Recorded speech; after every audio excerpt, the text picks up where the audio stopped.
I, like Bob, was expecting not to agree with most of what Chris had to say, but Big gap. Based upon the information that Jack had provided us, but certainly do agree with most things. I think a couple of things historical that's important to look at is, Chris said, we were an agrarian society for many years back in the late 1800s. Almost 50% of our employment was agriculture related. One of the things that's happened is since that period of time, the amount of production and the population involved in agricultural business has declined to about 2% of the workforce. However, guess what's happened to agricultural production almost every year? It has continued to go up. The same situation has occurred in manufacturing. Does anyone know what year the number of manufacturing jobs in the United States peaked? It was during a prior administration that the current administration gets compared to quite a bit. During Jimmy Carter's term in 1976, the number of manufacturing jobs in the United States peaked. The number of jobs has continued to decline since that point in time, but guess what's happened to manufacturing output? It's continued to raise every year. Now, obviously in 2008 and 2009, there might have been a slight decline, but certainly the track as far as manufacturing jobs will continue to decline. I'm not sure, hopefully it won't get down to 2% of our total jobs, but it's certainly considerably lower than what it was in 1976. And our society has continued to add jobs.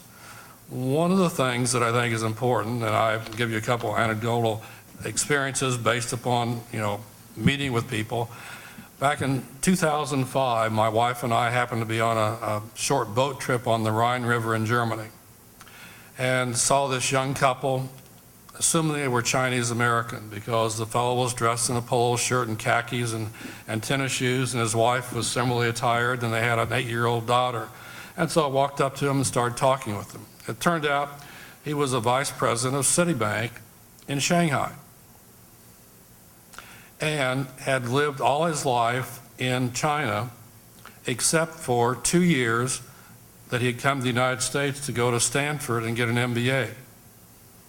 He and his wife, an 8-year-old child, had very good English. We had no trouble understanding them. Very interesting conversation. But as we talked, and the fact that he was a Citibank vice president in Shanghai, and he said, they've got to be here. I mean, we've got 1.3 billion population. The United States is at most 300 million in population. Eventually, there's going to be a consumer class develop in China. Citibank wants to be there. All the other major banks in the world want to be there. And certainly the opportunity for U.S. companies to be part of the growth of the Chinese economy is certainly very, very relevant to your success. Ironically, just yesterday, I received a research report from Morgan Stanley. It's called the U.S. Corporations and China's Mega Transition, and basically projecting out to 2020 in terms of what's likely to be the Chinese society and which U.S. corporations will likely be winners as that economy grows and expands. Ironically, one of the first major U.S. corporations in China that is a major player in the Chinese market happens to be located in the metropolitan city of Columbus, Indiana. Cummins Engine Corporation is a major player in China and has been there almost from the very beginning. The second story I would tell you, when I lived in Indianapolis, one of my neighbors worked for then Allison division of General Motors. It spun off, fortunately, before it became Government Motors Corporation, into their own separate company. But one of his tasks as a senior officer at Allison was to do research and then decide and then plan and ultimately build a transmission plant in India.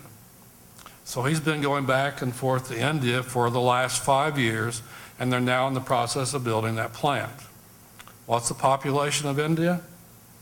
About 1 billion. Again, the market there in terms of the potential is huge compared to 300 million in the United States or about 400 million in Europe.